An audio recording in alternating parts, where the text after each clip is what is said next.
நான் கண்டிப்பா சொல்றேன், இந்த ஒரு ஸ்டோரி உங்க லைஃபோட டோட்டல் பெர்ஸ்பெக்டிவே சேஞ்ச் பண்ண போகுது. என்னன்னு சொல்லிட்டு கடைசி வரைக்கும் பாருங்க.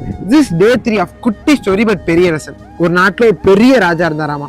அவர்கிட்ட இல்லாத பணம், புகழ், ராஜ்யம் எதுவுமே அவர்கிட்ட இல்லாம இருந்ததே இல்லையாமா. அவர் வந்துட்டு கடைசியில சாகும்போது அவங்க மந்திரிகளை கூப்பிட்டு, எனக்கு ஒரு கடைசி 3 ஆசை இருக்கு, அந்த 3 ஆசை எப்படியாச்சும் நிறைவேற்றி வச்சிருங்க அப்படின்னு சொல்லியிருக்காரு. மந்திரிகளும் வந்துட்டு சரி ராஜாவே கேட்டாரு, நம்ம வந்துட்டு ஏதாச்சும் பண்ணணும், பெருசு என்ன கேட்டுற போறாரு அப்படின்னு சொல்லிட்டு மந்திரிகளும் ஓகேன்னு சொல்லிட்டாங்க.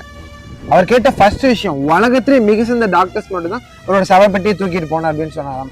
செகண்ட், அவர் கடைசி ஊர்வலத்துக்கு போகும்போது அவர் போற வழி எல்லாமே வந்துட்டு பொன் தங்கம் இது மட்டும் தான் நிறைஞ்சிருக்கணும்னு சொன்னாராமா. தேர்ட், அவர் 2 கையுமே சவப்பெட்டிக்கு வெளியே நீட்டி இருக்க மாதிரி வைக்கணும் அப்படின்னு சொன்னாராமா. இதுக்கு பின்னாடி ஒரு பெரிய காரணமே இருக்கு. ஏன் ஒரு பெஸ்ட் டாக்டர்ஸை வச்சு அவர் சவப்பெட்டி தூக்கி போக சொன்னார்னா, இந்த மரணத்தை தடுக்கிறதுக்கு எவ்வளவு மிகச்சிறந்த டாக்டர்ஸ் இருந்தாலும் முடியாது. செகண்ட், அவர் ஊர்வலத்துக்கு போகும்போது வெள்ளி தங்கம் அது எல்லாம் என்னதான் ரோட்ல போட்டிருந்தாலும் எல்லாமே அவருக்கு பின்னாடி தான் வருது, அவருக்கு முன்னாடி எதுவுமே போகல. தேர்ட், ஏன் அவர் சவப்பெட்டிக்கு வெளியே 2 கையை நீட்டு சொன்னார்னா, அவர் வரும்போது எப்படி வெறுங்கையா வந்தாரோ போகும்போது அதே மாதிரி வெறுங்கையா போறாருங்கிறத காட்டுறதுக்காக தான். இது சொன்னது வேற யாருமே கிடையாது, தி கிரேட் கிங் அலெக்சாண்டர் சிக்கந்தர் தான்.